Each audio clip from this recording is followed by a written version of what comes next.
Welcome to LOA Today. I'm Walt Thiessen. I've been doing this podcast since September of 2012, and boy, are my lips tired. This is your daily dose of happy. We are so happy you decided to join us today. My friend Alex is not feeling up to it today. She's a little under the weather, so hopefully she'll be back next week. But I do have a guest joining me today, and I'm going to have to apologize in advance to any of our German language viewers as I'm about to butcher a last name, but I'm going to give it my best shot. Her name is Vanessa Rohrs. How'd I do? Oh, pretty good. That's good. Every once in a while, it just kind of comes out. I have a Danish background in addition to the English, and there's a little bit of German in there. So sometimes I'm able to just kind of reach in and pull it out, and there it is. Yeah, It's deep down in there. You really do. You need to like growl it out. You're right. Yeah, exactly. That's the way it is. German is just it's a man's language. Yeah. But Vanessa, talk about kind of crossing metaphors here. Vanessa is a spiritual samurai. That's the way she describes herself, and I think we're going to find out exactly why that is true. But I mean, I like the idea. We got the Germans, we got the Japanese, we've got the two. It's almost like this is a reenactment of Shogun. So I'm looking forward to this, but from a spiritual perspective, you see. That's it. We're like this is a multicultural episode. We're just That's right. In more just and more. layer it in, yeah. So Vanessa, first of all, welcome to the program, and how are you doing today? So good. Thank you so much for having me. Glad to have you. So, give us the history, because you have an interesting history. Tell us about how all this got started for you. I think, like most things on this journey, it was somewhat accidental, synchronistic. Do you know what I mean? That's how I feel like so many of us, we're always on track to get here, but the path looking in the moment didn't feel like that. No, it's very circuitous. Yes. So I actually started out way back in the day as a health coach, and even that was somewhat accidental. I graduated at the top of my master's program with health policy and management, but I ended up landing the gig of the century. It was an unpaid internship with the city planning department. Okay. There you go. I'm ready, life. I love it. Oh, so I'm young, and it was that time where I really was in the I will earn and prove my way no matter what kind of thing. And that lasted a couple of weeks. And then I always joke it was like The Office without the humor. And I just decided one day, this is not, if I'm going to sit here for 40 hours a week for free, I'm going to do something else I want to do for 40 hours a week for free. I hear you. Yeah. And I'm looking back, I'm proud of the wisdom of that moment.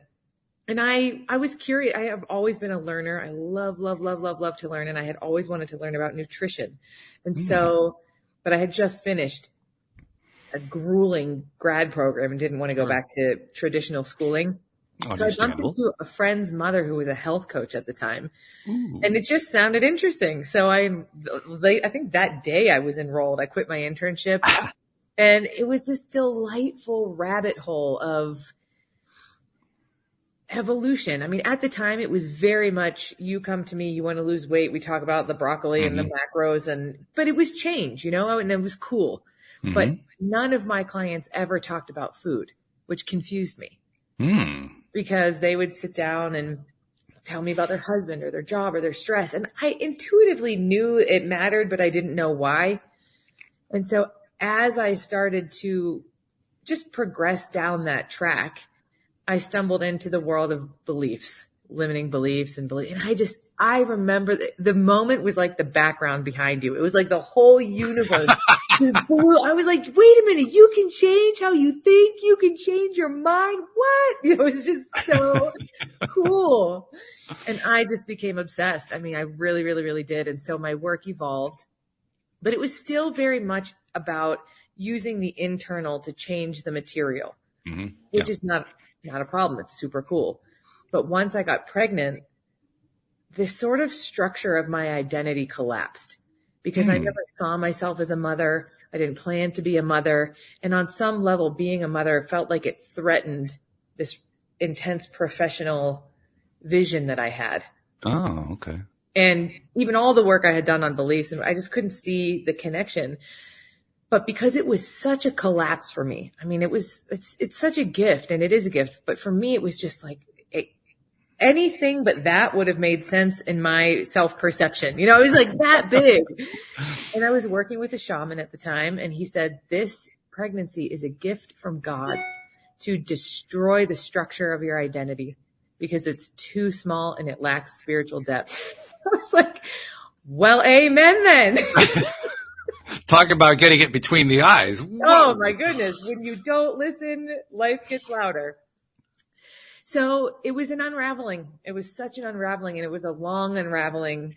And it just really shifted my orientation around the work being about using the inner work as a strategy to create outer results to the sort of more multi-dimensional approach where, yes, what you create on the inside shapes what's on the outside, but what you choose on the outside also shapes who you become on the inside. Yeah, it's definitely synergistic because we are all outside oriented. I mean, that's the way we're built. We're built to be externally oriented, and then to be presented with this wonderful rabbit hole, as you very colorfully described it, that says, oh my God, I have power within. Who knew? Where did that come from? I know. One of the most exciting discoveries. So the power orientate, and it shifts. I think the longer you're in it, you discover more nuances to the power and more reasons to use it. I've often talked about here on the show how the very first time that I realized I could do something as simple as change the way that I emotionally responded to a situation. Because I really did believe that the situations drove it.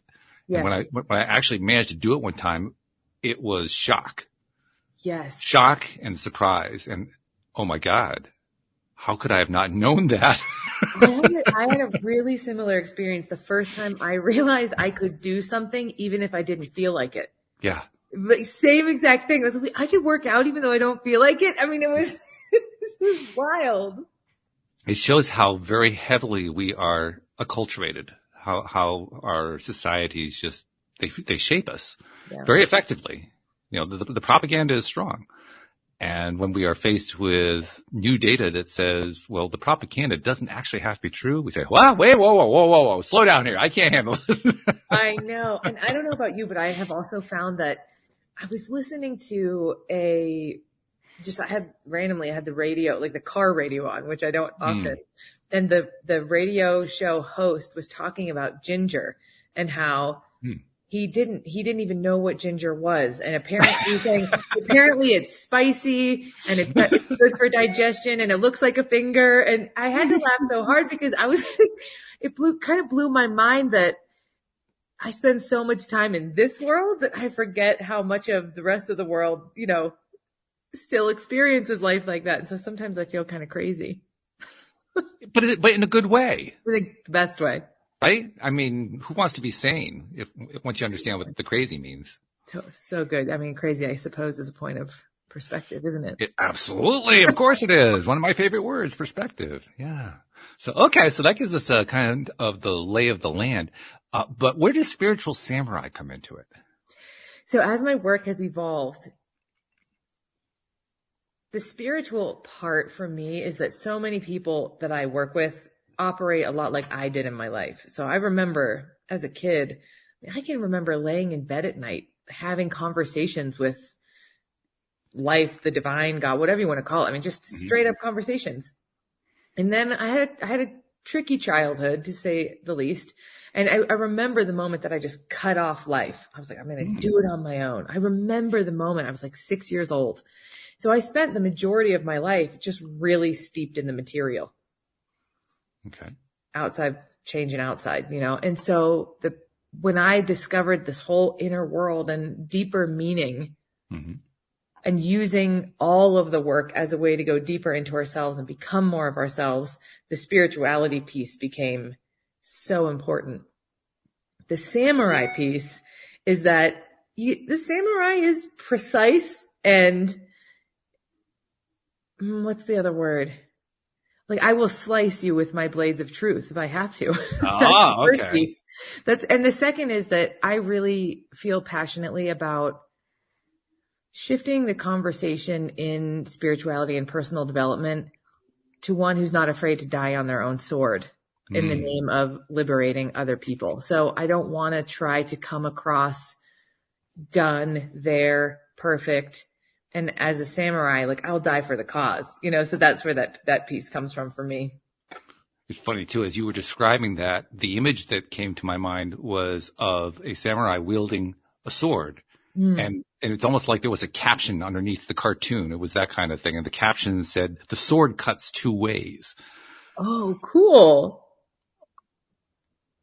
I thought, whoa, okay. Cause really that's part of, I guess you'd call it the risk of being a samurai. Mm-hmm. You're not only trying to cut through to the pith, you're trying to cut down to the truth, but you're risking getting cut. Yeah. And I think if you're in this exploration, you've got to be like almost hungry for the risk. Yeah. Because otherwise you're in this simultaneous exercise of trying to change and resisting the pain. And that just takes so much longer. God, yes. Well, that's why they call it resistance. So true, so true. And then you also describe yourself as a soul guide. What does that mean to you? So the soul guide aspect to me is about going as deeply into your essence as possible. Okay. Because we're so good, at least I am so good at lying to myself. Oh, yeah. That's one of our earliest skills. We learned that when very young. Yes. And we get so caught up in the web of our own crazy mental constructs that you can really live a life that is completely out of alignment with you. And convince yourself that it's totally in alignment and then just feel this constant dissatisfaction. Yeah. So the soul guide part is about helping people go deeper and deeper past all of that so that what they're actually doing is more in alignment with their soul. And I like the word guide because I don't really so much relate to myself as a coach. There's just a different paradigm. A soul guide, I don't know the territory we're in any better than you do. I just know how to recognize the moment that you know what we're looking at. Right. Yeah, I get you. And I like the combination of the soul guide and the samurai, because the samurai does wield the sword, which cuts right through. It reminds me of a line from a movie that came out about, 10 years ago, something like that. Called The Blind Side, story of a family from the southern Midwest who basically help a poor young black man. They kind of adapt him into their home and help him become an NFL star. Eventually, he becomes a highly drafted, highly rated NFL player. And in the course of that storyline, the actors who played the two parents, one of whom was, of course, her name's going to just go right out of my mind. Sandra Bullock. Yep. Sandra Bullock. Is having a conversation with Tim McGraw, who's playing the father. And Tim McGraw's character says, well, Michael, you have to kind of peel him back a layer at a time. And Sandra's character says, not if you use a knife. That's what you're talking about. You're talking about the samurai using the knife to just cut right through all the crap. Say, okay, let's get to the core of this thing. Oh, that's so good. Yes. I feel like it gets to be both. The soul guide is more like Tim McGraw, and the spiritual samurai is more like Sandra Bullock. So I can come back. Yeah, right. You're not safe either way. In fact, Sean, what was her last name? Toohey. Sean Toohey, when he was on the set of that film, and he saw his wife and Sandra Bullock on the same set at the same time, he said he got really confused because he said the world can handle one Van Toohey. Having two of them in the same place at the same time is too much to handle because they're so good at cutting right through the layers down to the pit. That's so good. Oh, that's such a good movie. I forgot about it. That really is a good one. Yeah. In fact, the interesting thing from my perspective about Sandra Bullock is that when she was originally presented with the part, she turned it down. I did not know that. She turned it down. And the reason she turned it down she says, I can't play this character. And the producer said, why can't you play it? And she said, essentially because I don't understand this character. I don't get it. And I think what actually ended up happening is the producer introduced her to Leanne so that she could just kind of get to know her. And after she got to know her, she says, now I get the character. it wasn't explained to her well in the script, but when she met the actual Leanne Toohey, she got it. I think the way she expressed it was she's a force of nature.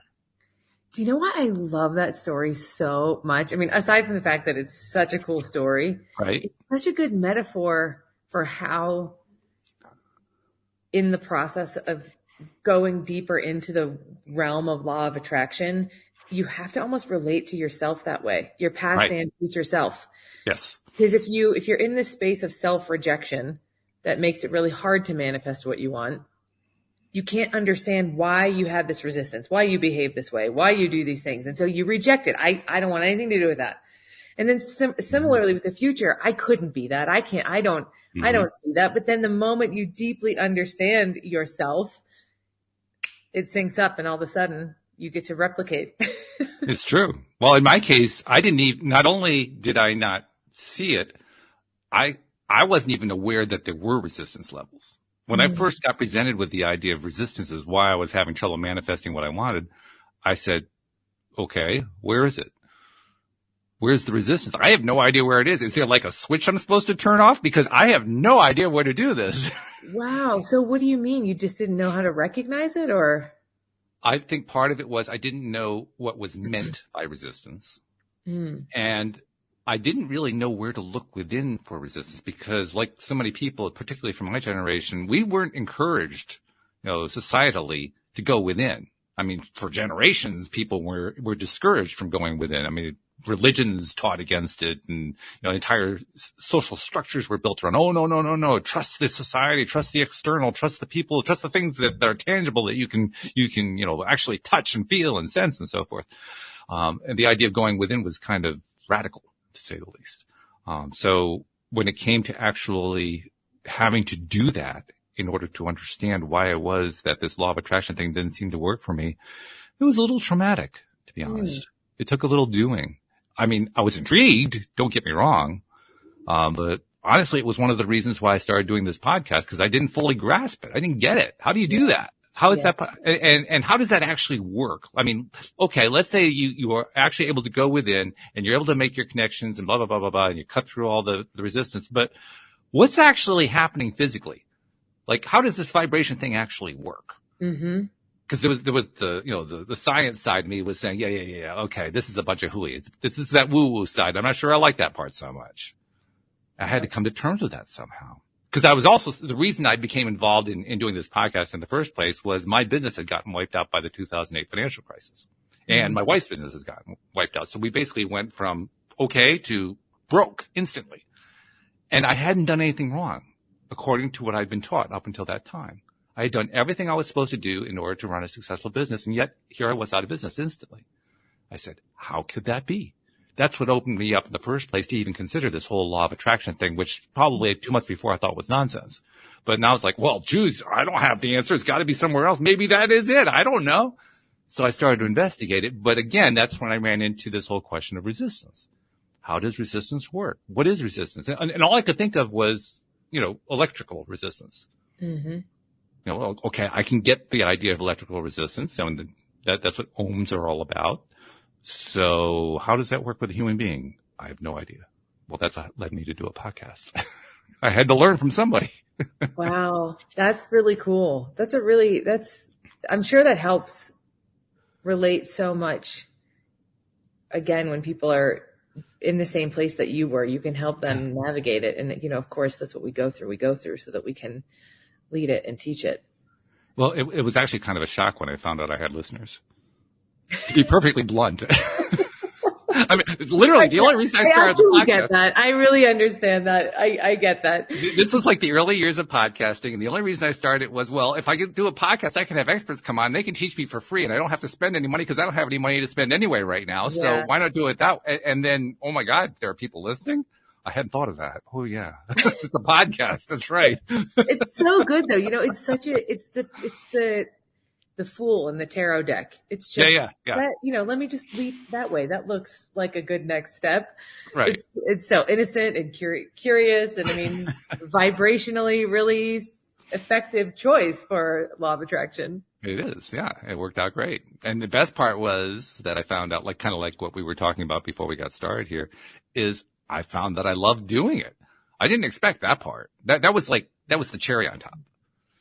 And then soon the cherry actually became more important than the actual pie after a while. I think that has to be a turning point. I mean, if there are important moments on the journey of law of attraction, that's a big one. Yeah. Because I know for me, and I think for most people, when I actually discovered law of attraction very early in life. And then I went through this period where I really rejected it as, I think I just judged it as passive hopefulness or something like that. Probably because that's how I related to it. Sure. When I came back into it, then I was really using it as a strategy to get something. Yep. Mm-hmm. Which is just a more advanced version of control, really. But it's the way most people come in, so there's nothing wrong with it. Yeah. But when you start to, or at least when I started to get excited about being delighted and surprised, I think that's where and I'm still kind of navigating that territory right now, but I know that the more I connect to that as the reason or something, the motivation, it really changes it because it opens you up. It does relax you. It helps you surrender. It helps you do all the hard part of the letting go. Yeah. But yeah, it's so much more fun to be so delightfully surprised. Oh, I see. I guess that is what I meant. You know, that's way better. But oh yeah, I can see how you got that. You know. I think probably one of the most annoying things from my perspective is recognizing that the universe or source energy or God or however you want to term it has a better idea of how to get where I want to go than I do. Mm-hmm. I mean, my ego wants to say, well, no, I know how, I can see the root. The root's right over there. I don't know what the big deal is here. And then all of a sudden I end up in a completely different path. Like, wait a minute, what happened? It's very disorienting. It is very disorienting. It is. Yeah, I was also just pausing and reflecting too, because a lot of the times the thing that takes you from one path to the other is what was your previous guest calling it? DTS, down the spiral? Down the spiral, yeah. It's kind of like we could rebrand the game Chutes and Ladders and just call it Law of Attraction. I hadn't thought of that. That's true. Yeah. That's a great analogy, a great metaphor. Yeah. It's right when you think you're about to lose, you always land on the ladder that takes you right to the top. Right. Every time. Yeah. That is a really good one. Chutes and Ladders. I'd forgotten about that game. Have you ever heard of the Abundance game? Oh, it's so cool. You mean, is it like a board game? Yeah. Really? It's really hard to find. It's really, I think very few of them were printed. It's like $100 for a board game if you find it online. Yeah. But it's so cool. It's kind of like Monopoly, but the Law of Abundance version. Okay. It's just cool. Like you like, how does that work? Do you go around buying abundance? Like you buy properties on Monopoly or? No, you buy businesses and then the card teaches you. So for example, this is one of the cards I haven't played for such a long time, but one of the cards that let's say you roll whatever many spaces and you pick up this card and the card says you have to go around the table and based on your appearance, everybody has to guess how much money you make. And okay. So there's some like vulnerable moments there. But it's really cool because it's actually a game that teaches you about the principles of manifestation, but in a very real way. So another one might be, okay, you have to, you're going to franchise a on the go manicure business. And it asks you to give the pitch. And then the other people at the table would say that they would invest on you or not based on your level of confidence. So it's a really brilliant game. It sounds like it. I got to look that one up. I hadn't heard of that one. It's hard to find, but if you find it, snag it. Wow. The idea that they claim is that the more you play, the more you raise your vibration and the wealthier you get in real life. I can see that. Because basically not only are you retraining your brain, you're retraining your pattern. That's right. That's really interesting. I know. Abundance game. I can't believe that nobody's actually taking that to the next level in terms of sales. That it apparently they didn't print anymore, and now they're high priced because you can't get them. But that's an idea that's just waiting for somebody to say, okay, let's turn that into an online version of a game or something. I mean, here, maybe this is your moment. Yeah. This is, I don't, Well, first I got to find a copy, but other than that, the ladder of all ladders. Right. Yeah. The abundance game. Okay. I'm going to look that one up. So, all right. Well, that gives us a little bit there about who you are and where you've come from. So at this point in your career, you have, well, first of all, let's talk about some of the things that you actually offer in terms of what you offer for your services, but also talk about, this is really where I want to go, talk about what kind of client do you like to work with? What kind of help are you able to give to people? I guess is the best way to say it. My favorite kind of person to work with, most of the people that I work with are entrepreneurs or have some entrepreneurial element to their role. They're in sales or high level leadership or, something like that. And the reason I like that so much is because I think entrepreneurship is probably one of the best suited containers. Okay. For self-evolution, spiritual evolution, and manifestation. Because it's just a whole lot more fun when you're not doing it the, traditional way. When you really get into tell me about it. Yeah. Yeah. The traditional way sucks. There's no other way to put it. That's exactly, accurate fact. So the people that I work with they're at a precipice.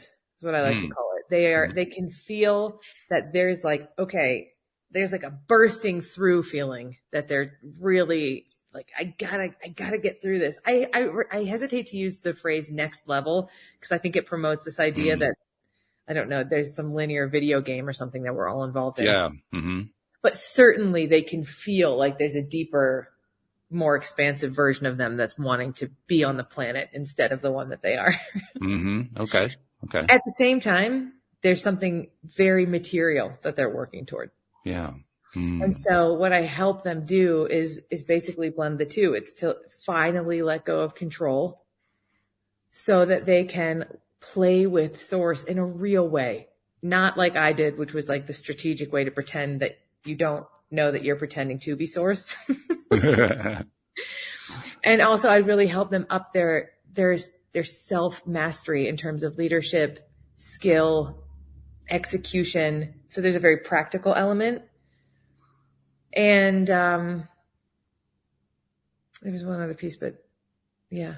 Oh, and this is a small piece about self-expression, to do it in a way that makes them more them. I just don't believe in compromise. I don't think that we're meant to compromise. What do you consider to be compromise? Give me an example.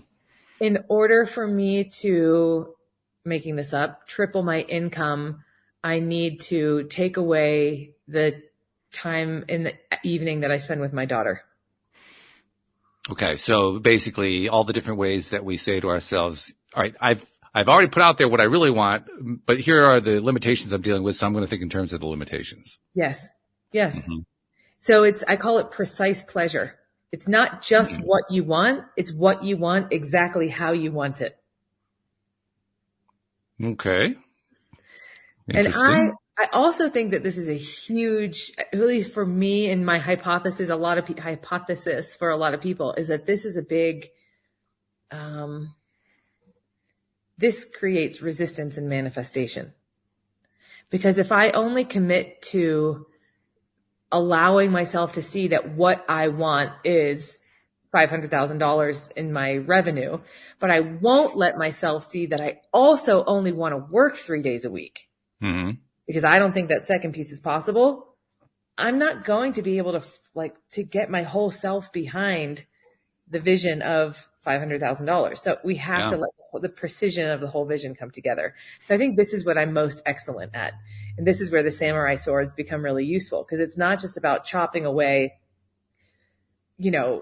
resistance in and of itself, like on the what's holding me back over here side. Mm-hmm. It's also about chopping away what's not true about what you're telling me that you want. We've got a lot of mud caked on top of our desire. So let's give us an example. Like, think of a client you worked with and explain how we cut through to that point the way you were just describing. So when I meet with any prospective client, the first question I ask is, what do you want? Mm-hmm.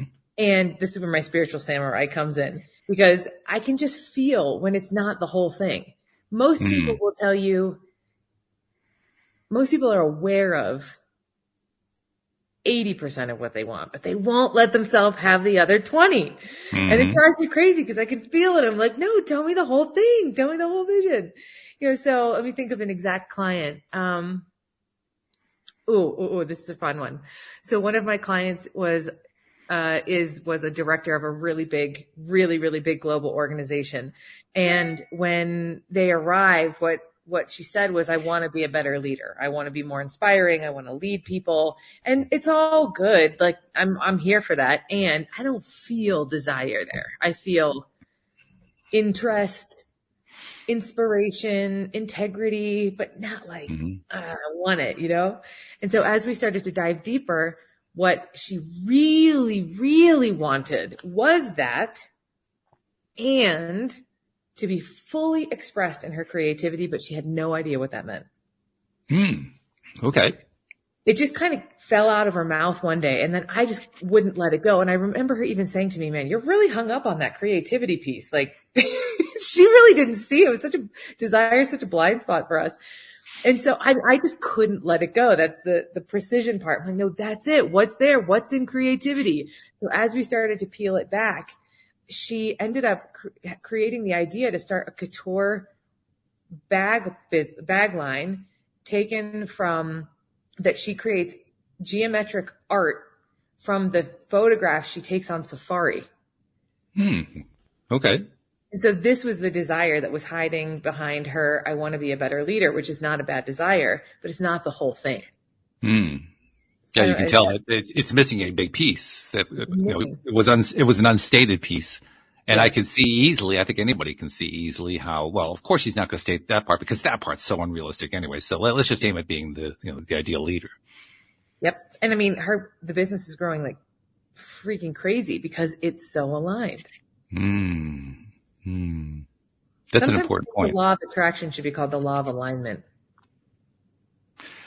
Yeah, I think that's accurate. Because it's not so much that we attract things as so much it's more that we become in alignment with things, and then that's when they show up. Yeah, I when I was listening to I can't remember his name, but I was listening to one of your other episodes, and when you were talking about being down the spiral. You were both sort of reminiscing on thinking back to that moment, saying, how did I attract this? And it's a great question, but I know that for me, for a long time, I weaponized that against myself. Oh, we all do. Of course we do. Yeah. That's why we ask the question. What did I do to deserve this is what we really mean. That's really it. Yeah. And so I have, I recently just experienced a huge financial collapse in my life. Like chugging along, but I knew I was out of alignment. I knew it. I knew it. My coaches told me I knew. I mean, I wasn't even hiding it, but I wouldn't let go. I just kept trying I kept trying to buy myself more time is what I said. I would use the money to buy myself more time. And at some point I would like kick into gear. And the minute the structures collapsed, I didn't even feel bad. I just felt relieved. Oh, I know that one. Yeah. Because I just knew, okay, finally I'm in alignment. Holy cow. So I also knew. Yeah, stop it for a second there. There's a really key point you just made there. You collapsed and that puts you into alignment. That's not the way we normally think of a collapse. But that's pretty important. Because I have,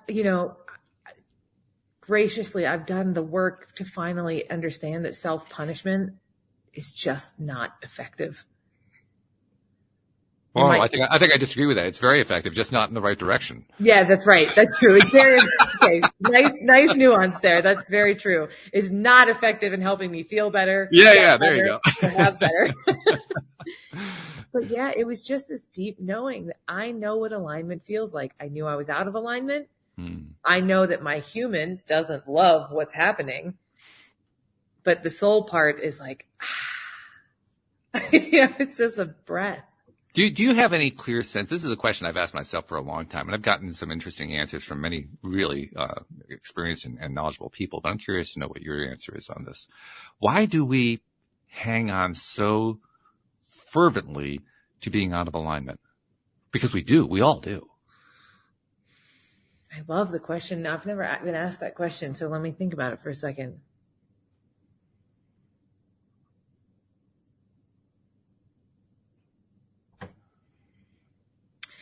I think the simplest answer that occurs to me right now is that it's the illusion of safety. Yes. There's true safety, and then there's the illusion of safety. And I think the second answer is because we're designed to. In what way?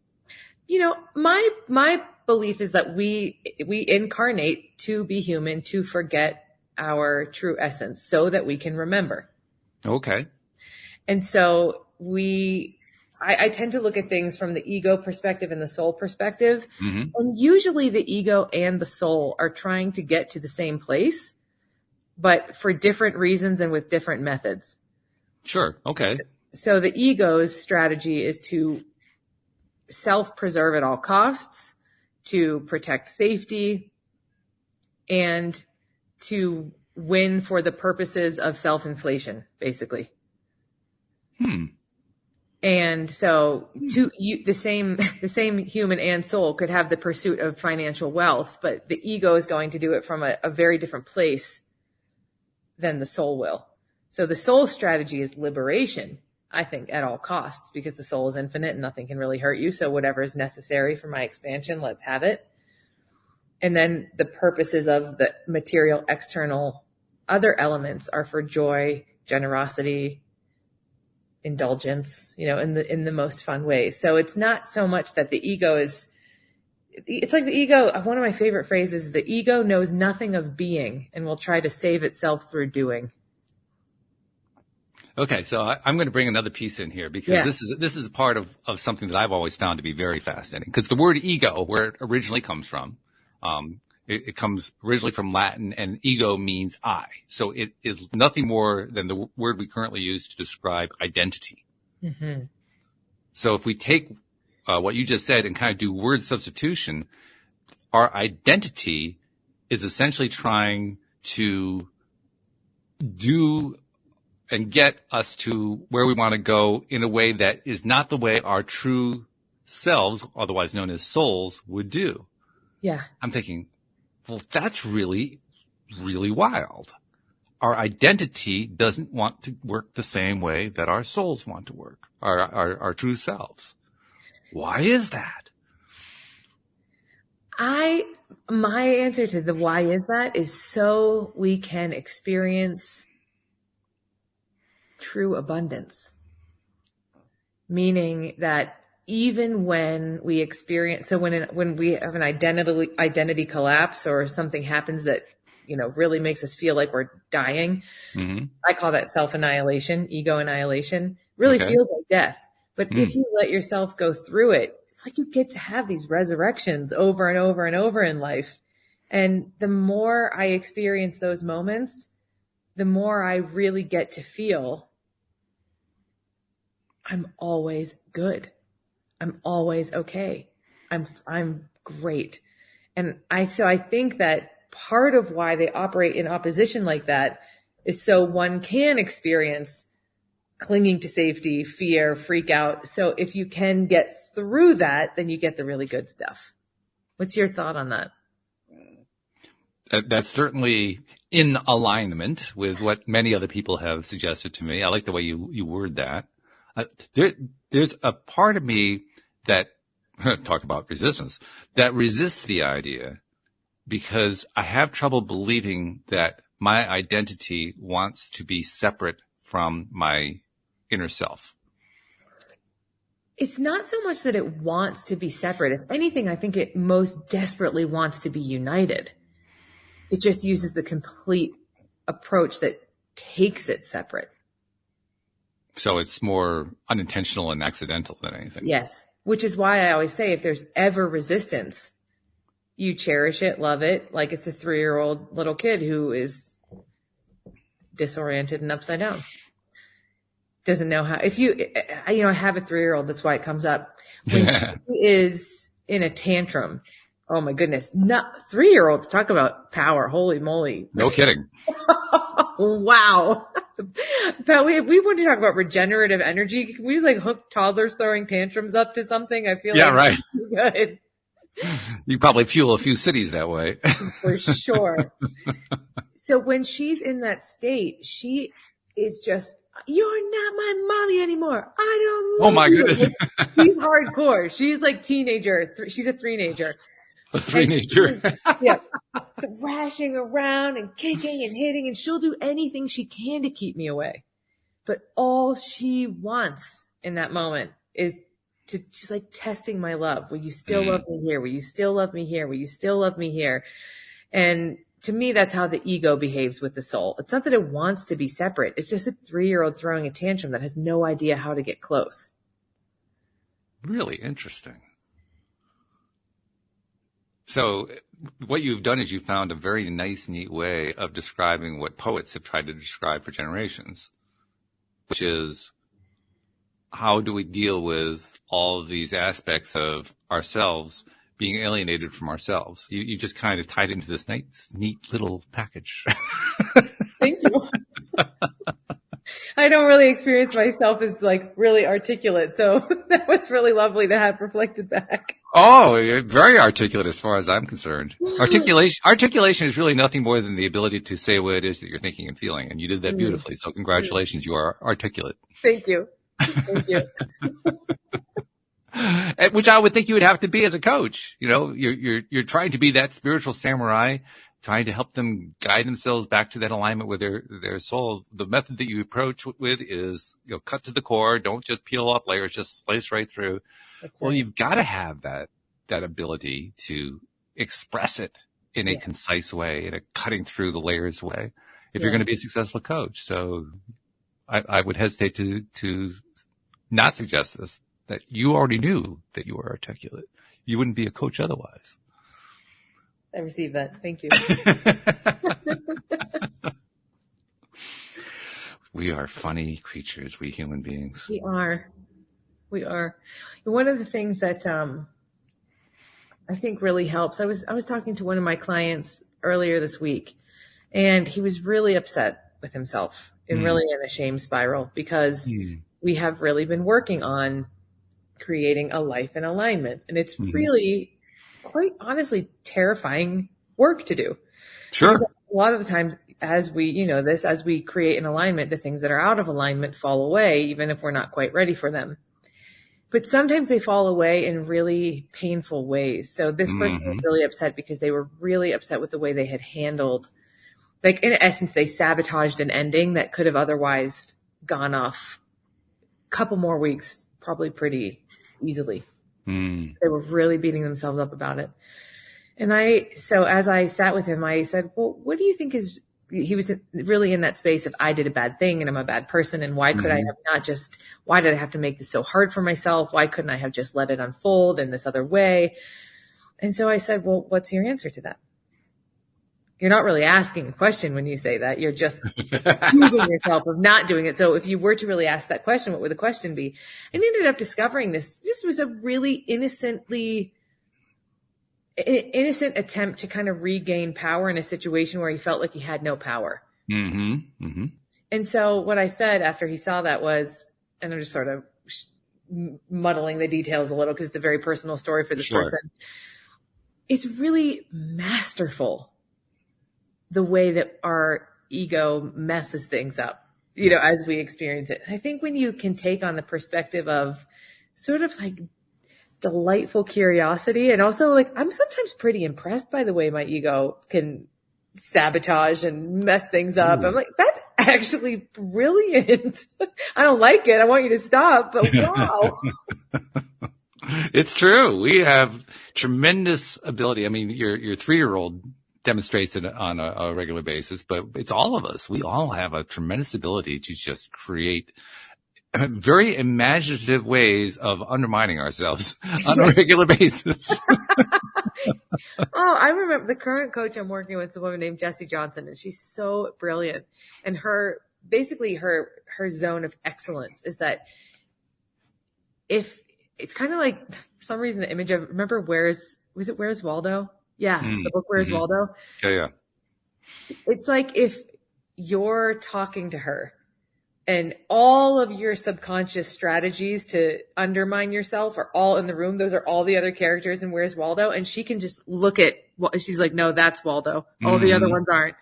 And but it's really just the skill itself of being able to recognize when you're actually in your self-sabotage and when you're not is so simple of an idea, but so challenging to actually do. Well, a good coach, and I definitely get the feeling that you do this, a good coach is able to not only identify where Waldo is, but hold up a mirror to Waldo. Yes, for sure. And also set up a barrier to all the other ones. Not over here, right here. They go into mob mentality when Waldo gets isolated. Yeah. Wait a minute. Another false Waldo got in here. Get out of here. No. Oh my gosh, I love that. That's a false Waldo. We're starting using that. Wait. No, that's a false Waldo. Waldo has a red and white striped hat. That one's just white. I love it. That is fabulous. I'm also curious to know how you are able, or if you are able, I imagine that you are. So I think that's where how came from, but how you were able to apply what you do with your clients in your own life. Because to me, that's the big challenge. Can we take what we've learned? Certainly it's easier to help somebody else. That's one of the reasons people become coaches. But the hardest thing is applying the same thing to ourselves. And I'm curious to know just how successfully you feel like you've been able to do that. I mean, I think I can say with humility, incredibly successful. Okay. And the reason is I don't know, I guess I picked this up early on, but I just find it to be incredibly true that I can only take my clients as far as I'm willing to go myself. Yeah, fair point. So if that doesn't mean how far I've gone myself, just internally how far I'm willing to push myself. Mm-hmm. So one of the reasons that I've been successful in that is because there have been many, many, many times in my profession, my life, I've been doing this for over 10 years, that I've gotten stuck, that I start to realize for some reason I feel like I can't move my clients anymore. And it's always an indication that I've camped out somewhere too long. So one, I consistently use my clients as a mirror for my own evolution. If I start to find a bunch of my clients are bringing the same thing to me, I'm like, ooh, gosh, I guess I got to go do work on that myself. It's just, so it's kind of, we help others to work on ourselves and we work on ourselves to help others kind of thing. Mm-hmm. And I always have my own coach. I just always do. I don't think you have to always. Otherwise coaching kind of turns into this sort of pyramid schemey type of thing. Good description. I like that. That's good. A pyramid scheme. Yeah. But it's, I mean, there are people, I have lots of spiritual samurais in my life that are just like, oh no. Mm-hmm. I remember saying to my spiritual teacher not that long ago, and I said, speaking from this part of my ego, giving voice, I feel like everyone's just my puppet. And I can make everybody do what I want them to do. And she looked me dead in the eyes and said, I don't make a very good puppet. You got to get people in your life like that. You bring your A game and they're just like, nope. Yeah. You're reminding me of an incident that occurred about, it must be about 20 years ago now. It was early in my marriage, and my niece was about 3 or 4 years old at the time. She's currently a mom, so a few years have transpired since then. But she had come over to visit us because we at the time we were living on a lake in Virginia, and my niece was living across the lake with my parents and her mother. And this is like the first time that she came to visit us after we moved there. And she comes in, and within like 5 minutes, she's throwing a tantrum. Now, my wife, now my ex-wife actually, at this point, but at that point she was newly my wife. She and I basically were on the same page without even talking about it. And I remember distinctly how the conversation went. We both sat there, were kind of looking at Mickey doing this thing. And I remember turning to Louise and saying, is this doing anything for you? And she says, no, not a thing for me. Is it doing anything for you? I said, no, not really. And we both turned to her and almost said in unison, sorry, it's not working. And it was like a water faucet turning off, and it stopped and it never came back. Oh, what a good strategy. That's a great totally strategy. Unplanned. We had no conversation about it or anything. We just were in sync on it. It was so funny. It was so funny. And she never gave us a problem after that. Never Oh once. my, that's such a brilliant image. It's such a brilliant image. You can see them turn it on. Like, I saw you ramp that up. But that's what a good coach does. The good coach doesn't let you get away with crap like that. No way. No way. I'll tell you, coaching too is a pretty, it's not for the faint of heart, I'll tell you. Because as I progress in my profession and my own development, the most powerful moments as a coach are when my clients want to make me the problem. Yeah. And it happens a lot. Sure. Not a lot, but it happens. And I remember early in my career, it just sent me into a total spiral. I'm not good enough. And now it's some of the most epic moments where your client is coming at you and you can just lovingly hold the space and then help them see something even more amazing about themselves. And it's a great skill to have. It's a skill, actually, I think people are trying to learn whether they're coaches or not. Yes. And I say that because I've actually come to the conclusion this is the number one, I hesitate to call it a technique. It's more like a defense mechanism or strategy, if you will, for getting what you want in life. The number one self-deceptive strategy that I think plays in existence today is projection. I have an issue, so I'm going to project it on you. Mm-hmm. I mean, we see it all the time. We see it with, political figures. We see it in the news. We see it with entertainment figures. I mean, it's just everywhere. Everybody projects. It's like, it's almost like it's the latest craze. Who's projecting Waldo now? I mean, it's continuous. And one of the most fascinating things about it is how, on one hand, how challenging it is, and you described very eloquently how challenging it can be. And on the other hand, once you get it, how easy it is to deflect it. Yeah. And also so liberating. Yeah. Yeah. I one time defined freedom as giving anyone permission to have whatever experience they want, especially if it's about you. Mm-hmm. Mm-hmm. But do you know the work of Byron Katie? Some, not a whole lot, but I know some. She's, even if you just watch a few of her kind of, she's always on stage sort of coaching people through it. It's really, it's so simple, but it is radical and hot. Mm-hmm. It's the hot seat. But I agree. I get the feeling, the reason I mentioned that I think that projection is such a big deal today, that a lot of people are using it and a lot of people are learning how to handle it, is I think that if we look at this idea that the whole planet is going through an evolutionary shift, a spiritual evolutionary shift, and that's something we've talked about a lot here on the show. I really do think it's happening. I think that's the level that most of it's happening. I look at all the different areas of life where people are in struggle with each other, within themselves, and so forth.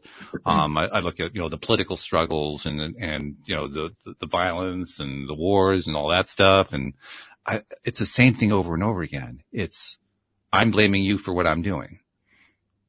That's what projecting really is.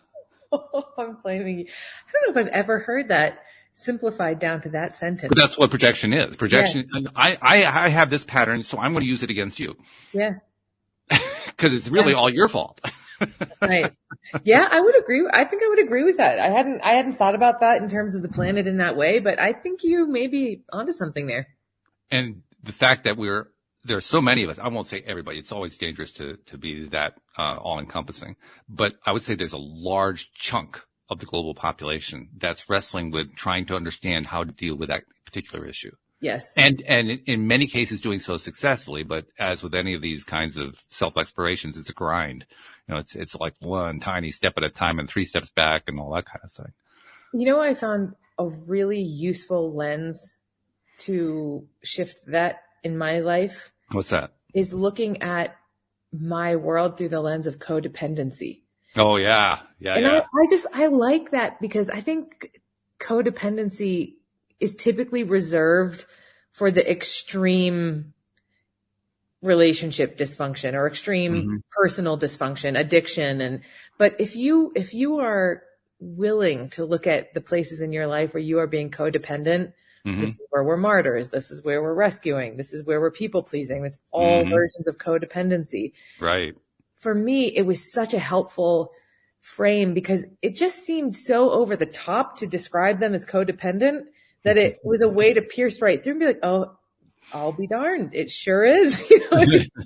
Oh, wow. There it is again. Oh my goodness. I just liked it a lot. It helped me simplify it. Yeah. We humans like that. Anytime we can shape it down to some very simple concept, we just gravitate to that because we feel like we can handle that. Okay. Yep. If it's that simple, hey, even I can do that one. Yes. Right? Exactly. Yeah. That's what we're looking for. Well, I just realized we're kind of running out of time. We got to talk about a couple things. First of all, you have, is it a workshop or it's an event coming up in March called Emergence, I think it is? Emergence, yes. Talk about Emergence. Emergence is a phenomenon. Okay. Where what comes next cannot be reduced by, predicted by what has come before. That's what emergence theory is. And I love that. It cannot scary as hell. Yeah. And it's what we want. The worst thing in the world isn't to not change. It's to change and feel like nothing changed. Ooh, really good. Really good. I never said that out loud. Thank you. That was I'll make a social media post. Full quote, marked. Okay, we got it. And that happens because most of the time we convince ourselves that we're changing, but we're actually just regurgitating and repackaging something that feels a little better, but still safe. Yeah. Mm-hmm. And I think what we want is to really fully emerge. I want to surprise myself. I want to do something I haven't done before. I want to be someone I haven't been before. I want to go where I feel a little dangerous. I want to feel something new that I know for sure is me. That is what Emergence is about. And it's a 4-hour transformative immersion. It's virtual. And why I say transformative immersion is because it's intentionally designed to just keep pushing you out of the edges of familiarity and predictability into the space of innovation and expression. And it's going to be epic. I imagine that this is probably going to be fairly interactive, which probably means you can only probably handle a limited number of people in that. So that means people need to sign up in advance, I would imagine. That's correct. Yes. Yeah. Yep. So how do they find it? So what I recommend is go to thepowergift.com. Okay. And there you can find a free training that I have offered, which is one of my favorite things. It's an acronym for power, and it's basically my version of manifestation. Okay. And through that link, you can download the training and it'll take you right to the page to sign up for the event. Okay. All right. And if someone's catching this somewhere out in the future, I'll past March, I'll be doing them quarterly. So you can still follow that same pathway. Oh, okay. Good. So if you miss this one for whatever reason, you can catch the next one. That's good. Exactly. Yeah. But when is the next one from where we are right now in February 2023? What's the date of that one? It's March 24th, and it's from 2 p.m. to 6 p.m. Eastern. Okay. Is that a weekend? It's a Friday. It's a Friday. Okay. All right. Okay. So yeah, something to look forward to there for people who are ready to make that breakthrough. Just, there's the great big, drum with the drum head that you run through, and okay, you ready to run through the drum head? Yes. Oh, just give me imagery from my content. I'm like, all right, we're going to get a giant drum that I can run through. You don't happen to have one, do you, Walt? Not handy, no, but if I get one, I'll definitely ship it to you. No problem. Okay. I got to tell you, Vanessa, this has been fun. This has been really, really good. Couple things we got to do. First of all, I'm going to guess that same website is the best way for someone to reach out to you if they are interested in exploring a coaching opportunity. That's correct. It's easier than my regular website, but it'll take you right there. Okay. And then the second thing I have to do, this is become a regular practice here on the show, and boy, does it apply in this case. You're a giver. You give and give and give and give and give and give. And I like to recognize givers because one of the ways that givers don't get recognized is there are many people that they'll never see, they'll never meet. They hear them on a podcast, or they read a book, or they see a blog post or something like that. And they get value out of it, and they do something with it to, improve their lives. And the giver never hears about it. And because you never hear about it, it's very easy for us to say, well, there's not really anything going on there, but there is. So I like to make it a practice to say on behalf of those people you'll never meet, you'll never see, who you've been helping all this time and who you continue to help. Thank you for what you've been doing. Thank you for what you continue to do. That actually, I want to cry. That's so amazing. Thank you. I really think it's important for that reason. We don't recognize it. Yeah. It's big, especially in this information age where there's just so much information out there. When you have someone who's giving like that, it's more important than ever to recognize it. And you're one of those. So thank you for that. Thank you so much. I reflect that back to you. Thank you very much. I appreciate that. And thanks for joining us. And this has been fun. This has been so a really fun. good conversation. So fun. Thank you so much. I had a blast. I don't think I've ever laughed so much in a show interview before. It was delightful. Well, then we had our daily dose of happy. So we have succeeded one more time. This is a good thing. Thank you very much. Thank you to our podcast listeners everywhere. We will see you all next time here on LOA Today. Goodbye, everybody.